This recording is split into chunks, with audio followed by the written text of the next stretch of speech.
Welcome to my YouTube channel map of mathematics. আজকের গুরুত্বপূর্ণ বিষয় সেট তত্ত্ব, সেট থিওরি। সেট তত্ত্ব ইংরেজিতে বলা হয় সেট থিওরি। সেট তত্ত্ব বা সেট থিওরি কোন ক্লাসে আছে? না, আমাদের একাদশ শ্রেণী বা ক্লাস 11 বা একাদশ শ্রেণী বাংলা অথবা ইংরেজি মাধ্যম, বাংলা মাধ্যম অথবা ইংরেজি মিডিয়াম স্কুলের যে কোনো সিলেবাসের মধ্যে সেট থিওরি বা সেট তত্ত্ব এই চ্যাপ্টারটা অবশ্যই আছে। এই চ্যাপ্টারটা খুবই গুরুত্বপূর্ণ ক্লাস 11-এর জন্য, একাদশ শ্রেণীর ছাত্রছাত্রীদের জন্য, কারণ এই চ্যাপ্টারটার উপর নির্ভর করে এর পরবর্তী চ্যাপ্টারগুলো কনসেপ্ট অনেকটাই নির্ভর করে আছে, বেশিরভাগটাই নির্ভর করে আছে। যেমন সেট তত্ত্বের উপরে সম্বন্ধ, অপেক্ষক, এমনকি লিমিটের অঙ্ক, এমনকি অবিচ্ছিন্নতাবাদ, অন্তর্কলজ, অবকলন, এই সমস্ত জিনিস এই চ্যাপ্টারটার উপর অনেকাংশে নির্ভর করে আছে। তাই এই চ্যাপ্টারটা খুবই গুরুত্বপূর্ণ বোঝার জন্য। এই চ্যাপ্টারটা বুঝতে পারলে এরপরের পরবর্তী চ্যাপ্টারগুলো খুবই সহজ বলে মনে হবে। আমার মনে হয় এই চ্যাপ্টারটা খুবই সহজ। এমনকি আমি এখন ক্লাসটা নেব, ক্লাসে যদি কোনো সমস্যা হয় আমার কমেন্ট বক্সে কমেন্ট করে জানাবেন। আর এই চ্যানেলে যারা নতুন তারা অবশ্যই চ্যানেলটি সাবস্ক্রাইব করে রাখবেন এবং পরবর্তী ভিডিওগুলির নোটিফিকেশন পাওয়ার জন্য বেল আইকনটি ক্লিক করে দেবেন। তাহলে শুরু করা যাক।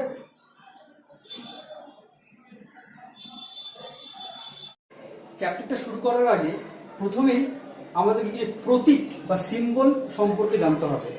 কি বলছে? ইকুয়াল টু এর অর্থ কি? মিনিং, সমান বা ইকুয়াল টু। এই চিহ্নটার মানে কি? প্রতীক। এরকম একটা প্রতীক, এটা প্রতীক। এটাকে বলি হলো নট ইকুয়াল টু, সমান নয়। এটা কি? এরকম যখন দিব, এরকম তখন লিখবো ক্ষুদ্রতর বা লেস দ্যান। কি বলবো? লেস দ্যান বলবো, ঠিক আছে? এই যে চিহ্নটা, এটাকে কি বলবো? গ্রেটার দ্যান বা বৃহত্তর, ঠিক আছে?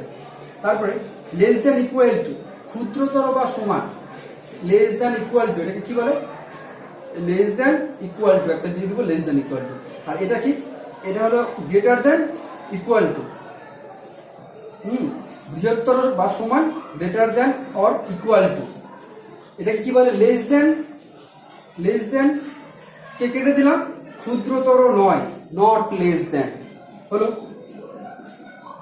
গ্রেটার দ্যান এ কেটে দিলাম, তাহলে বৃহত্তর নয়, নট গ্রেটার দ্যান। তাহলে যখনই বড় গ্রেটার দ্যানকে কেটে দিলাম, নট গ্রেটার দ্যান হয়ে গেল। এই যে চিহ্নটা এভাবে দিয়ে এভাবে দাগ, এটাকে অন্তর্ভুক্ত বা বিলংস টু বলা হয়।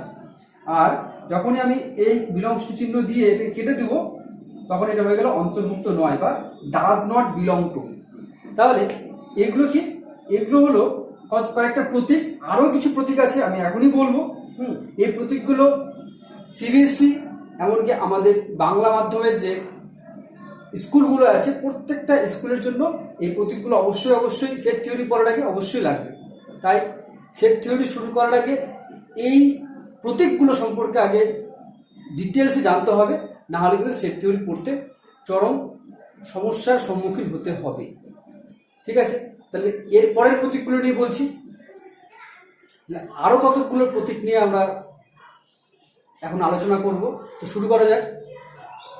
প্রতীক, এই যে ভি এর মতো দেখছি না, ভি এর মতো প্রতীকটাকে কি বলে? যে ভি, এটাকে বলবো হলো, ভালো করে লিখি, ভি। এটাকে অর অথবা, ঠিক আছে? এই যে উল্টানো ভি এর মতো, এটাকে বলবো এবং বা অ্যান্ড। ইংরেজি কি বলবো? অ্যান্ড। তাহলে আমরা কিন্তু বাংলা ইংরেজি একসঙ্গে বলে দিচ্ছি, যাতে বাংলা মাধ্যম এমনকি ইংরেজি মাধ্যম এর ছাত্রছাত্রীদের কোনো অসুবিধা না হয়, ঠিক আছে? সিবিএসসি বোর্ডকে ফলো করে আমি ক্লাসটা নেব, এমনকি বাংলা মাধ্যমের যে সমস্ত স্কুল আছে সেই সমস্ত স্কুলকে ফলো করেও আমি ক্লাসটা নিচ্ছি। তাই সবাই ভিডিওটি না টেনে দেখতে থাকুন। এই যে উল্টোনো এ লিখে এক্স, তার মানে কি? এটা মানে হলো এক্স এর সমস্ত মানে for all values of x, for all values of x, এটা মানে হলো for all values of x. এই যে দুটো ফোঁটা দিয়ে এটাকে কি বলে, এমন যে মানে সাজ দ্যাট, ইংরেজি কি বলে সাজ দ্যাট। এটাকে আবার কখনো কখনো একটা দাগ দিয়ে লেখা হয়, এমন যে। এই এটা কি চিহ্ন, এরকম এরকম দিয়ে এরকম, এটাকে আমরা অনেকে ব্যবহার করি। এটার অ্যাকচুয়াল নাম হলো ইমপ্লাইজ দ্যাট, এর অর্থ এই যে। ইংরেজিতে কি বলে, ইমপ্লাইজ দ্যাট, এর অর্থ এই যে। এটা কি, এরকম দিয়ে এরকম, এটা হলো উপসেট। কেমন, আবার লিখছি, এরকম লিখে এরকম, উপসেট। আর এইটা শুধুমাত্র থাকলে নিচে দাগ দিব না, সেটা হয়ে যাবে হলো যথার্থ উপসেট বা প্রপার সাবসেট। তো উপসেট হলো সাবসেট, যথার্থ উপসেট হলো প্রপার সাবসেট। মধ্যে নেই, এইভাবে লিখে কেটে দেবো। উপসেটকে যদি কেটে দিই তাহলে হয়ে যাবে মধ্যে নেই বা is not containing, is not containing হয়ে গেল। তারপরে উল্টো এরকম করে দিলে এটা হয়ে গেল ধারণ করে বা কন্টেন্স। কন্টেন্স ধারণ করে। কন্টেন্সকে যদি কেটে দিই তাহলে হয়ে যাবে ধারণ করে না, ডাজ নট কন্টেইন। হয়ে গেল। তারপরে এই যে ঢেউয়ের মতো একটু চিহ্নটা, এটাকে বলে পার্থক্য বা ডিফারেন্স। কি বলে, এগুলো সেট থিওরি পড়ার জন্য এগুলো অবশ্যই লাগবে, তাই এগুলোকে আগে আলোচনা করে নিতে হবে, না হলে সেট থিওরি পড়তে চরম সমস্যার সম্মুখীন হতে হবে। হ্যাঁ, অনেকে এগুলোকে ইগনোর করে, এগুলোকে অ্যাভয়েড করে সেট থিওরি পড়তে শুরু করে, পরে গিয়ে বিভিন্ন রকম সমস্যার সম্মুখীন বুঝতে পারে না। তাই এগুলো সময় দিয়ে বুঝে নিলে পরে আর সমস্যা হবে না। ঠিক আছে।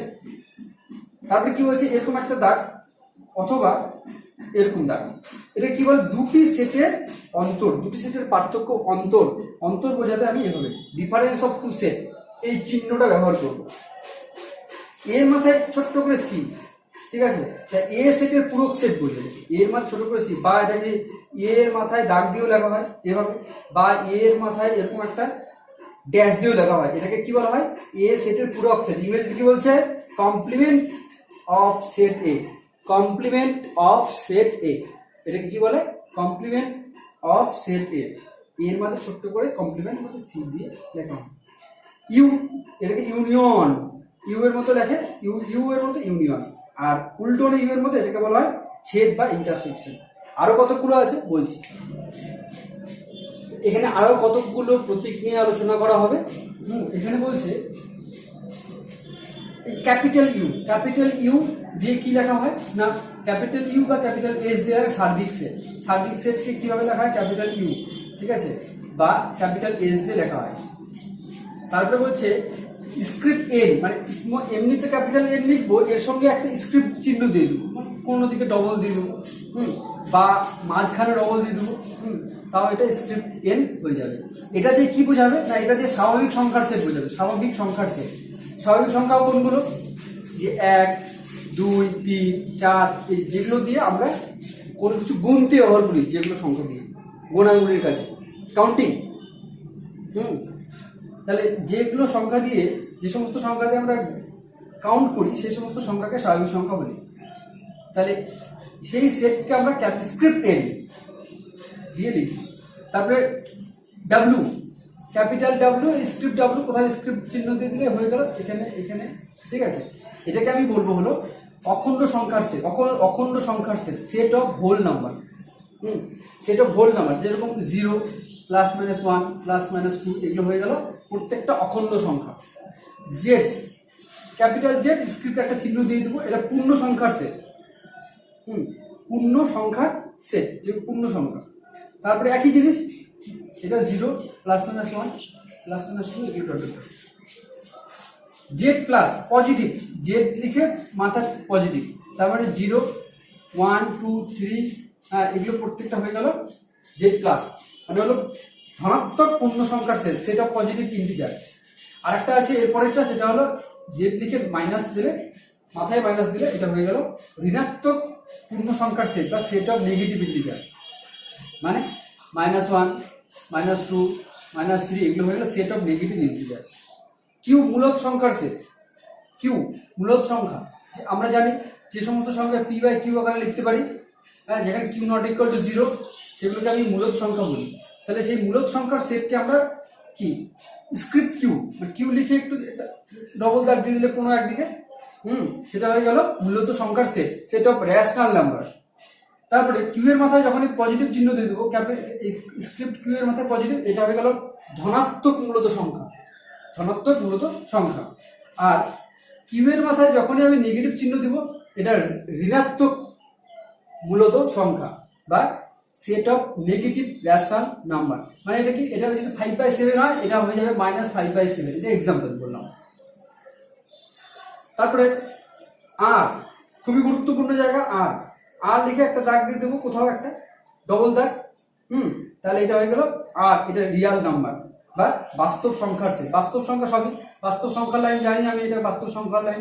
0 এদিকে 1, এদিকে 2, এদিকে -1 -2। এই সংখ্যা রেখার উপর যতগুলো সংখ্যা আছে সবগুলোই হলো এই আর এর মধ্যে অবস্থান করবে। মানে যতগুলো বাস্তব সংখ্যা আছে সবগুলো সংখ্যাকে নিয়ে যে সেটটা পাবো, সেটা এই চিহ্নটা দিয়ে, আর চিহ্নটা দিয়ে আমি লিখবো। আর প্লাস কে দিয়ে কি লিখবো,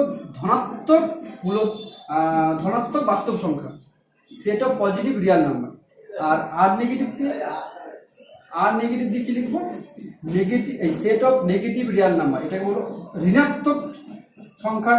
ঋণাত্মক বাস্তব সংখ্যার সেট, ঋণাত্মক বাস্তব সংখ্যার সেট। এটা বাস্তব সংখ্যার সেট, ঋণাত্মক বাস্তব সংখ্যার সেট। আর এই 0 দিয়ে আমি কেটে দেবো, এটাকে বলবো হলো শূন্য সেট। যে সেটের কোনো এলিমেন্ট নেই সেটাকে বলবো শূন্য সেট বা নাল সেট বা ইংরেজিতে বলবো, বা এটাকে ইংরেজিতে আবার আরেকটা কথা আছে, সেটা ভয়েড সেট। এটা হলো কতগুলো প্রতীক। এবার আমরা শুরু করব যে সেট থিওরির মেন টপিকটা, যেটা আমাদের লাগবে। আমরা সেট থিওরি পড়ার জন্য আমরা বাস্তবিক কিছু উদাহরণ নিয়ে আলোচনা করব।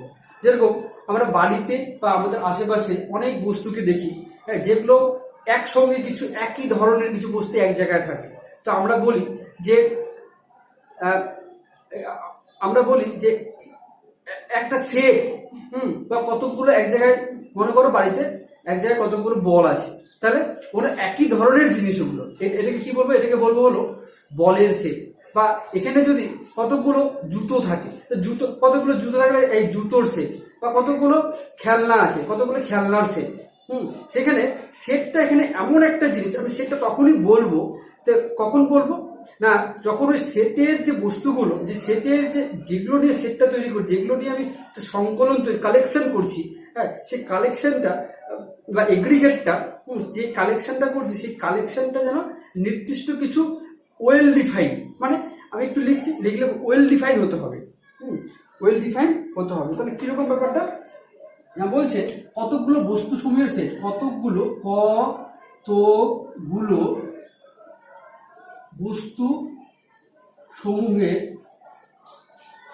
বস্তু সমূহের সংকলন, এটাকে কি বলবো, ইংরেজিতে বলা কালেকশন। হ্যাঁ, COLLE কালেকশন। ঠিক আছে, কতগুলো বস্তু সমূহের সংকলনকে আমি বা কালেকশনকে আমরা সেট বলবো। কখন, সেট, SET, হ্যাঁ, সেট বা বাংলায় সেট বলবো, সেট বলবো। কখন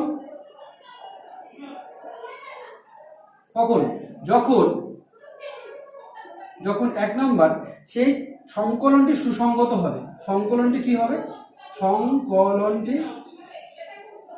সুসংগত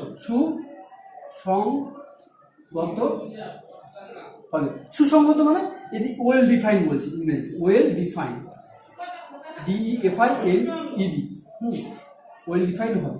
এই জিনিসটা কি সুসংগত মানে এই যে আমি বল নিচ্ছি বা এই যে খেলনা নিচ্ছি, মানে আমি একটা নির্দিষ্ট করে বলতে পারছি যে হ্যাঁ বল, ওখানে কিন্তু অন্য কিছু থাকা যাবে না।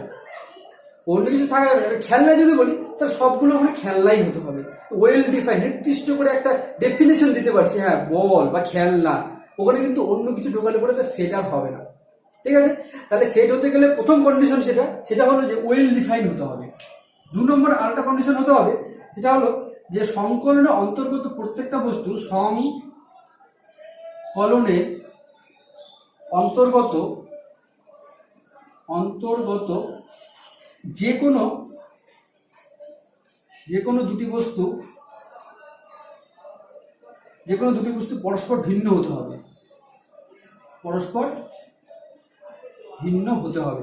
ইংরেজিতে কি বলছে? ডিফারেন্ট হতে হবে, ডিফারেন্ট, আর RENT, ডিফারেন্ট হতে হবে। মানে এই যে বল নিচ্ছি, বলগুলোকে প্রত্যেকটা বল থেকে আলাদা হতে হবে, নিজে নিজে, মানে এটা একটা সেপারেট বল, এটা সেপারেট বল, এরকম একটা ব্যাপার। ঠিক আছে, যদি খেলনা নিই, প্রত্যেকটা খেলনা সেপারেট হতে হবে। মানে একই জিনিস হলে হবে না, তাহলে এটাকে আমি কি বলবো? সেট বলবো। এটা হলো 2 নম্বর কন্ডিশন। তাহলে প্রথম কন্ডিশন কি? সুসংগত হতে হবে। 2 নম্বর কন্ডিশন কি? সংকলনের অন্তর্গত যে কোনো দুটি বস্তু পরস্পর ভিন্ন হতে হবে, আর ডিফারেন্ট হতে হবে, ডিফারেন্ট। 3 নম্বর আর একটা পয়েন্ট, যে কন্ডিশন, এই কন্ডিশনটা স্যাটিসফাই করলে পরে আমরা সেই কালেকশনকে আমরা সেট করতে পারবো। কি কন্ডিশনটা? সংকলনের অন্তর্ভুক্ত সংকলনের অন্তর্গত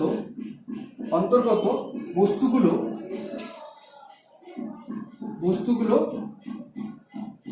ক্রম নিরপেক্ষ হতে হবে। ক্রম নিরপেক্ষ মানে ইন্ডিপেন্ডেন্ট অফ অর্ডার,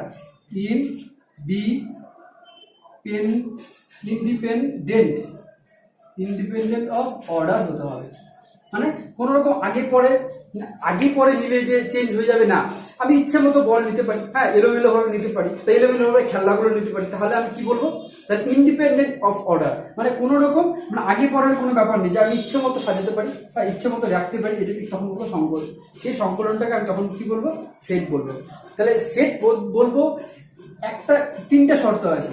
তাহলে কতগুলো বস্তু, কতগুলো জিনিস নিচ্ছি আমি, সেই খেলনা হতে পারে, বা আমি বললাম যে বল হতে পারে, বা বিভিন্ন রকমের চুড়ি হতে পারে, বা যে কোনো জিনিস বই হতে পারে, বা চক হতে পারে, ডাস্টার হতে পারে।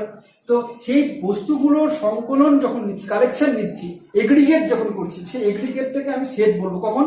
যখন সেই এগ্রিগেটটা মানে সংকলন বা সেই এগ্রিগেটটা বা সংকলনটি সুসংগত হয়। দ্বিতীয়ত কি বলছে? দুটি বস্তু যেন পরস্পর পৃথক থাকে। আর তৃতীয় কি বলছে? সংকলনের অন্তর্গত বস্তুগুলো ক্রম নিরপেক্ষ হতে হবে, মানে ইন্ডিপেন্ডেন্ট অফ অর্ডার। ইংরেজি কি বলে? Independent of order. যেমন আমি বলছি, একটা উদাহরণ নিয়ে আমি এখন শুরু করবো আবার। উদাহরণটা কিরকম? বলছে একটা আমি কি সংখ্যা নিচ্ছি, 1 2 3 4 5। এই সংখ্যা নিই, কি বলছে? 1 থেকে 5 পর্যন্ত এটা কি স্বাভাবিক সংখ্যা, তাই তো?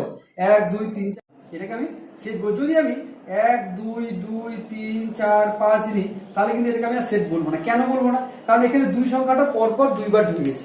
ঠিক আছে, এটা কোন কন্ডিশনকে আঘাত করছে? এটা হলো 2 নম্বর কন্ডিশনকে আঘাত করছে। কেন? ডিফারেন্ট হচ্ছে না, ওই জন্য এটা সেট হবে না। কিন্তু এটা সেট হবে কেন? এই 5টা যে সংখ্যা আছে, এই 5টা সংখ্যাই একজন আরেকজনের থেকে আলাদা। বা এখানে সুসংগত বলতে পারি কেন? এটা হলো স্বাভাবিক সংখ্যার প্রথম 5টা সংখ্যা। এটা 3 নম্বর কন্ডিশন স্যাটিসফাই করছে। দেখি, সংকলনের অন্তর্গত বস্তুগুলো ক্রম নিরপেক্ষ। আমি এইটাকে এভাবে লিখতে পারি, হ্যাঁ, 2 1 5 4 3, এটাকে এভাবেও লিখতে পারি। তাও এটা যা সেট, এটা তাই সেট। তাহলে আমি কি বলছি? এটা হলো একটা সেট, কিন্তু এটা কিন্তু সেট না। ঠিক আছে, তাহলে সেটকে আমি কিন্তু ইচ্ছে মতো ওলট পালট করে লিখতে পারি, কিন্তু একই সংখ্যা দুবার লিখতে পারবো না। ঠিক আছে, কিন্তু ওয়েল ডিফাইন হতে হবে। এবার এখানে আমি এরকম যদি নিই, 1 A 2 4 5 B, এরকম নিলে সেট হবে না, এরকম নিলে সেট হবে না, আমি এখানে এরকম কেমন হয়ে যাচ্ছে না, কোনো ওয়েল ডিফাইন ডেফিনেশনটা দিতে পারছি না যে আমি কাকে নিচ্ছি আমি, ওই জন্য এটা কিন্তু কখনো সেট হতে পারে না। তাহলে সেটের সংজ্ঞা অনুযায়ী আমরা কিন্তু উদাহরণগুলো আস্তে আস্তে সেট করব। ঠিক আছে, এবার আমি বলছি যে আমরা কি ইংরেজি শব্দমালা ভাওয়েল যদি কি আছে? A E I O U। ঠিক আছে, এই যে এটাকে সেট বলি, সেটকে সবসময় সেকেন্ড ব্র্যাকেটের মধ্যে লেখা হয়, এটা কি সেট? এটাকে আমি বলবো হলো ইংরেজি বর্ণমালার ভাওয়েল দিয়ে আমরা একটা সেট তৈরি করছি। এই সেটের প্রত্যেকটা এই যে বিন্দু আছে, এই যে A E I O U, এদেরকে কি বলা হয়? এদের প্রত্যেকটি এলিমেন্ট বলা হয়। এদের প্রত্যেকটি কি বলা হয়? পদ বা এলিমেন্ট বলা হয়। এলিমেন্ট বলা হয়। A E I O, এই প্রত্যেকটা একটা এলিমেন্ট বা এই সেটের প্রত্যেকটা একটা পদ। তাহলে এই সেটে কটা পদ আছে? মোট 5টা পদ আছে। মোট কটা পদ আছে? মোট 5টা পদ আছে। আর এই সেটের পরে আমি আরেকটা উদাহরণ নিচ্ছি, সেটা হলো 1 2 3 4 5, এখানে সেকেন্ড ব্র্যাকেট দিলাম। এটা কি, এটা সমস্তটা ন্যাচারাল নাম্বারের সেট, এটাকে আমি স্ক্রিপ্ট এন দিয়ে লিখলাম। এই যে আমরা একটু আগে বললাম স্ক্রিপ্ট এন দিয়ে কি স্বাভাবিক সংখ্যার সেট, 1 2 3 4 এভাবে চলবে, এটা হলো ন্যাচারাল নাম্বারের সেট। ঠিক আছে, বা একটু আগে আমি একটা শিখলাম, কি শিখলাম, এ ই আই ও ইউ, আমি আবার লিখছি এ ই আই ও ইউ, এটা কি সেট, এটাকে আমি বললাম হলো ইংরেজি বর্ণমালার যে ভাওয়েল স্টার সেট। ঠিক আছে, তাই এই প্রত্যেকটা সেটই কিন্তু এই তিনটা কন্ডিশনকে মেনে চলছে। এই দুটো সেটের মধ্যে পার্থক্যটা কি, এই দুটো সেটের মধ্যে পার্থক্য হলো এটা শেষ নেই, সংখ্যাগুলো এলিমেন্ট বা পদগুলো শেষ নেই, এটাকে ওই জন্য বলবো অসীম সেট, বা ইংরেজি বলবো ইনফাইনাইট সেট। ঠিক আছে, আর এটাকে কি বলবো সসীম সেট, বা এটাকে বলবো ফাইনাইট সেট। ঠিক আছে, এইভাবে আমরা লিখবো। অসীম সেট বলবো কখন বলবো, যখন কোনো সেটের পদগুলো শেষ হবে না, চলতেই থাকবে, তখন অসীম সেট বলবো। কারণ আমরা জানি ন্যাচারাল নাম্বার বা স্বাভাবিক সংখ্যা কি হয়, 1 2 3 4 5 ডট চলতে থাকবে। এই আই ও ইউ, এই সেটটা কি, এই সেটটা কিন্তু সসীম সেট। কেন, এটা কিন্তু আমরা জানি ভাইয়ের 5টাই হয়, এ ই আই ও ইউ। এমনকি কনসোনেন্ট যদি নিই, কনসোনেন্টের সেট, ওরাও অবশ্যই সসীম সেট হবে। ঠিক আছে, সসীম সেট হবে। এরপরে আমরা আসবো সেটকে প্রকাশ করা হয় দুভাবে, উপস্থাপনা করা হয়, উপস্থাপন করা হয় দুভাবে। একটা সেটকে উপস্থাপন করা হয় রোস্টার পদ্ধতি, দুটো পদ্ধতি আছে, আমি একটা প্রথমে বলছি রোস্টার পদ্ধতি, রোস্টার পদ্ধতি, আর 2 নম্বর আছে হলো একটা, সেটা হলো সেট বিল্ডার বা সেট নির্মাণ পদ্ধতি। সেট নির্মাণ পদ্ধতি। ঠিক আছে, এই রোস্টার পদ্ধতি আর একটা নাম আছে, সেটা ছক বন্দীকরণ পদ্ধতি,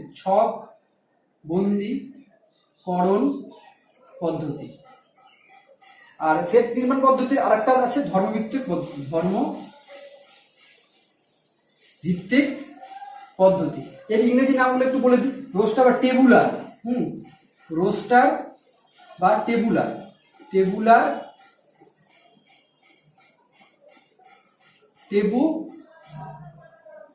মেথড। হ্যাঁ, রোস্টার বা টেবুলার মেথড। আর একটা কি আছে, এবং ধর্মভিত্তিক পদ্ধতি বা সেট নির্মাণ পদ্ধতি, সেটা সেট বিল্ডার মেথড, সেট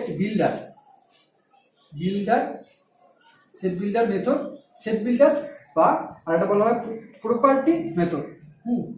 পরে বলা হয় প্রপার্টি মেথড, এই ধর্মভিত্তিক প্রপার্টি মেথড। তাহলে সেটকে আমরা দুভাবে উপস্থাপন মানে রিপ্রেজেন্ট করব। একটা হলো রোস্টার পদ্ধতি, আর একটা হলো সেট নির্মাণ পদ্ধতি বা ধর্মভিত্তিক পদ্ধতি। ঠিক আছে,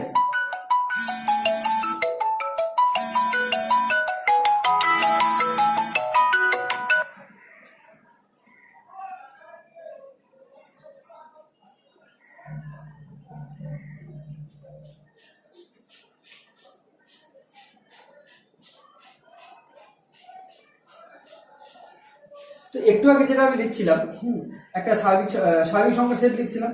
ঠিক আছে, 1 2 3 4 ডট ডট, এটা কি, এটা হয়ে গেল হলো এই, হ্যাঁ, এটা হলো কোন পদ্ধতির উপস্থাপনা, এটা হলো 1 নম্বর পদ্ধতির উপস্থাপনা। ঠিক আছে, রোস্টার পদ্ধতি একে বলা হয়। সেকেন্ড ব্র্যাকেটে দুটো সেটই সেকেন্ড ব্র্যাকেটে লেখা হয়। আর এই সেটটাকে যদি আমি 2 নম্বর পদ্ধতি দিয়ে লিখতাম, মানে সেট নির্মাণ পদ্ধতি, তাহলে কিভাবে লিখতাম, এভাবে লিখব। কিভাবে, x such that x belongs to script n। এটা হয়ে গেল এই স্বাভাবিক সংখ্যার সেটকে এভাবে লেখা, x such that চিহ্ন দিয়ে লেখা হয়। এটা খুব মনে রাখতে হবে যে সেট নির্মাণ পদ্ধতি বা ধর্মভিত্তিক পদ্ধতি, এটা ধর্মকে ব্যবহার করে আমি 2 নম্বর পদ্ধতিতে আমরা সেটটা নির্মাণ করব। জিনিস ওটাই, আমি শুধুমাত্র দুই পদ্ধতিতে আমি রিপ্রেজেন্ট করছি, আমি এরকম একটা সংখ্যা নিচ্ছি, যে এরকম একটা সেট নিচ্ছি। হ্যাঁ, সেটকে আমি এ দিয়ে লিখছি। ঠিক আছে, বড় হাতের এ দিয়ে লেখা হয়, সেটের নাম A B C D X Y Z এভাবে লেখা হয়। হ্যাঁ, আর এলিমেন্টগুলোকে কখনো small A small B small X এভাবে লেখা হয়, এলিমেন্ট বা পদগুলোকে, ভেতরের পদগুলোকে। তাহলে এই যে ক্যাপিটাল এ আছে, ক্যাপিটাল এ সেটকে আমি কিভাবে লিখছি, ধরছি একটা সেট 1 2 3 4 5, ঠিক আছে। তাহলে এই যে 1 2 3 4 5 এই যে আছে, এটা কি, এটা একটা সসীম সেট। এই সসীম সেটটা এটা কোন পদ্ধতিতে লেখা হলো, উপস্থাপন প্রেজেন্টেশন করা হলো, বলছে এটা প্রথম পদ্ধতি মানে রোস্টার পদ্ধতি দিয়ে এটা লেখা হলো। যদি এই সেটটাকে আমি যদি সেট নির্মাণ পদ্ধতি বা ধর্মভিত্তিক পদ্ধতি দিয়ে লিখতাম, তাহলে কি হতো, তাহলে এটাকেই লিখতাম হলো এভাবে, কি হবে, x such that x belongs to discrete and কি লিখতাম, and x less than কি লিখতাম, and x less than equal to 5, x less than equal to 5 বা এখানে, হ্যাঁ ঠিক আছে। এটা হয়ে গেল প্রথম পদ্ধতি, রোস্টার বা ছকবন্দীকরণ পদ্ধতি। আর এটা দ্বিতীয় পদ্ধতি, কি হবে, x such that, xটা কি, xটা এমন যে, such that চিহ্ন কি, এমন যে, x belongs to n, belongs to মানে হলো অন্তর্ভুক্ত, কে কার মধ্যে অন্তর্ভুক্ত, এক্সটা কার মধ্যে অন্তর্ভুক্ত, এক্সটা স্ক্রিপ্ট এন মানে স্বাভাবিক সংখ্যার মধ্যে অন্তর্ভুক্ত, এবং কি, এবং এক্সটা 5 থেকে ছোট এবং সমান, ক্ষুদ্রতর লেস দ্যান ইকুয়াল টু, ক্ষুদ্রতর এবং সমান। এটা হয়ে গেল দুটো পদ্ধতির আলোচনা, ঠিক আছে।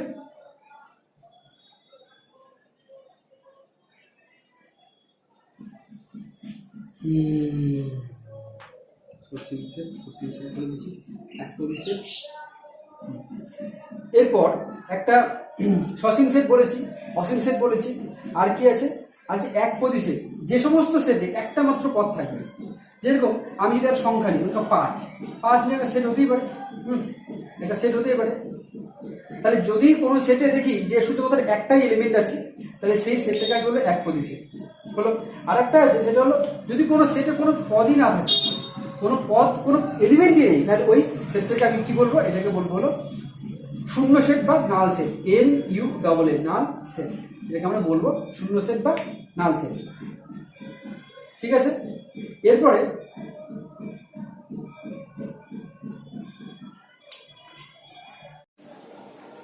পরের সেটটা শিখবো, কি শিখবো, উপসেট। উপসেট, উপসেট বা ইংরেজিতে বলবো হলো subset, SU subset.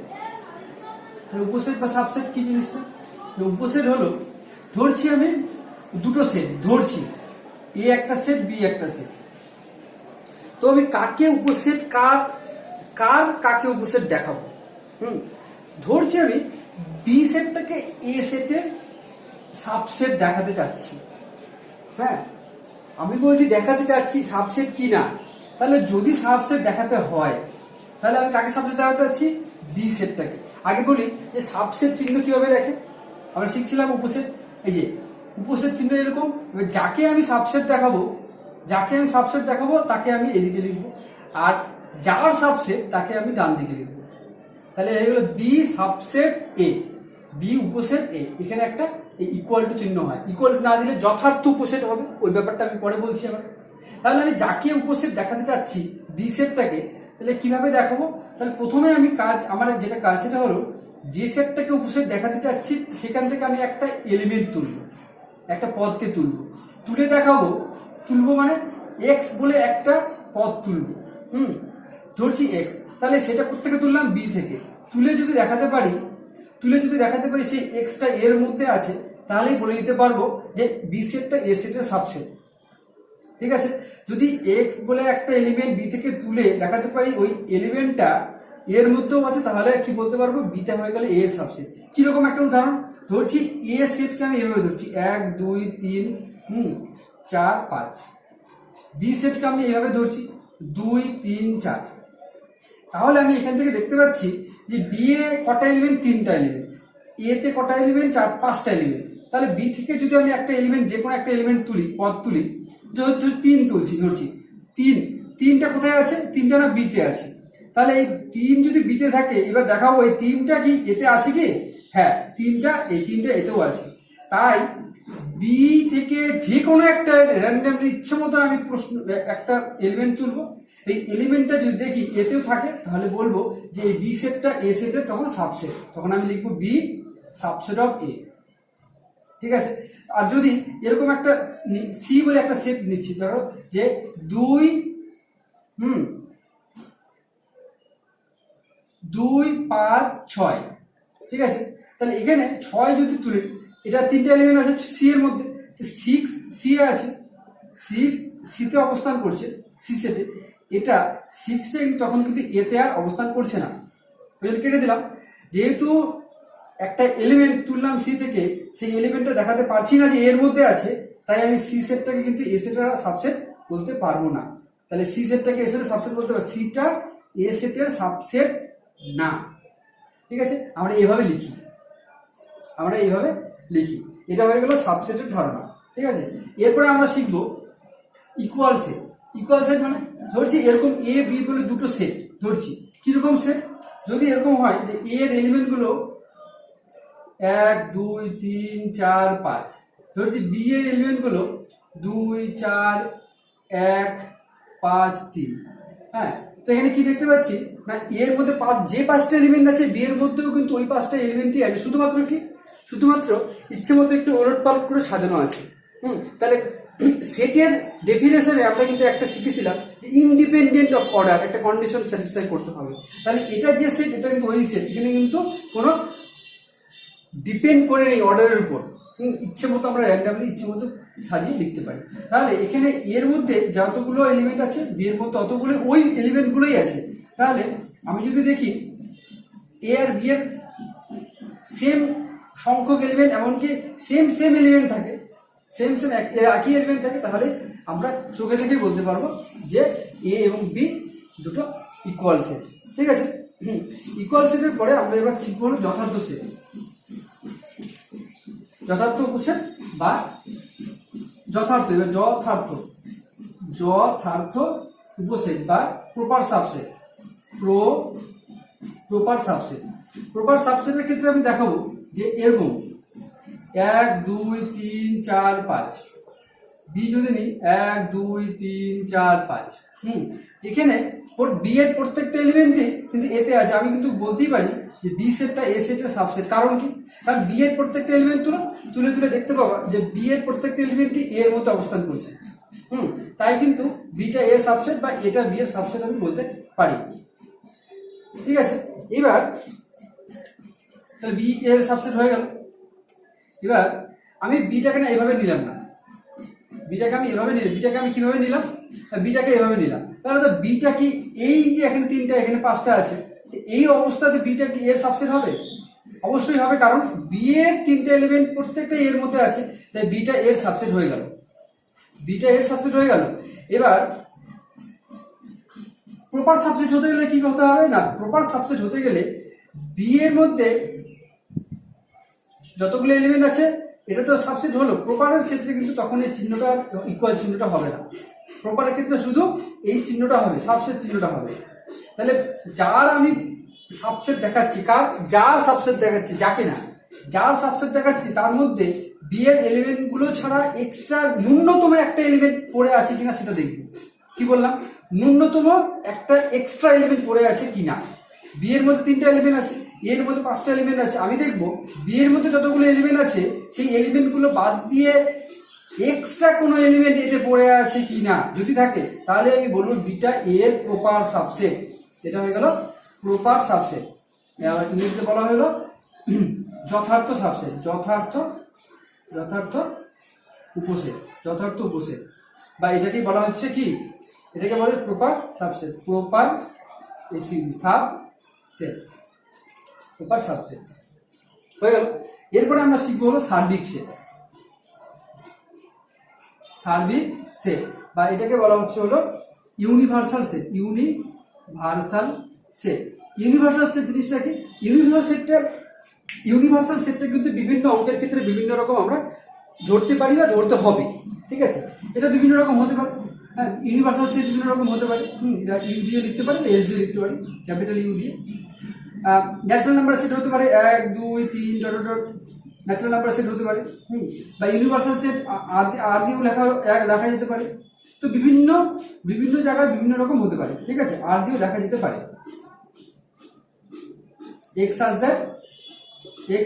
x belongs to R। যাই হোক, সার্বিক সেট জিনিসটা হলো একটা হোল সেট, বিরাট সেট একটা, হ্যাঁ। বিভিন্ন অঙ্কের ক্ষেত্রে বিভিন্ন রকম ধরতে হবে, সেটা অঙ্ক করার সময় আমি একদম ডিটেলসে বলে দেবো। সার্বিক সেট। এরপরে আমাদেরকে জানতে হবে হলো সূচক সেট, খুবই গুরুত্বপূর্ণ।